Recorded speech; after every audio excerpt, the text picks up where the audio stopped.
Tired? We all know the feeling. Irritable, groggy, and exceptionally lazy. Chances are you didn't sleep enough last night, or the past few nights. But what exactly is enough sleep? And more importantly, can you ever catch up on it?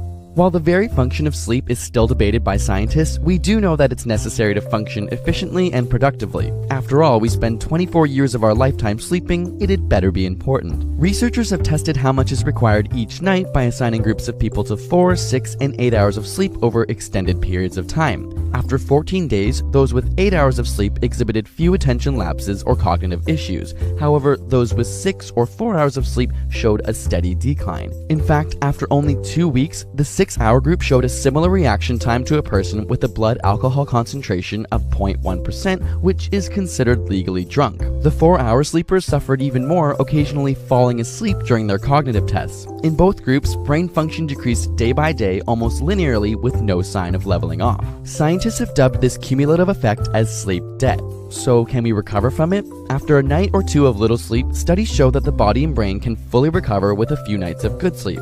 However, with long-term sleep deprivation on the scale of weeks to months, the recovery of cognitive function is much slower, requiring many more nights of quality sleep.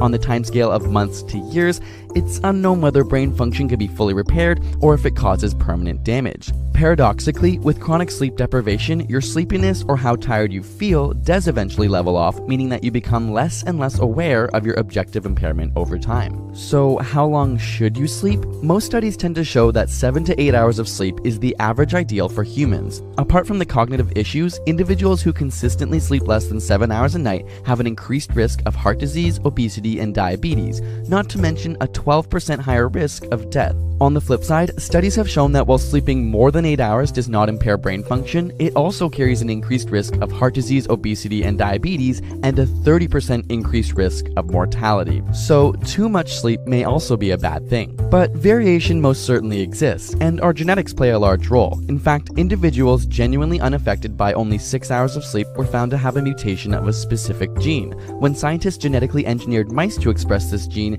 they were able to stay awake for an extra 1.2 hours than normal mice. It turns out these short sleepers have more biologically intense sleep sessions than the average person. Ultimately, while it's important to know the ideal average of 7 to 8 hours exists, let your body and brain help you figure out its own needs. After all, no one shoe size fits all.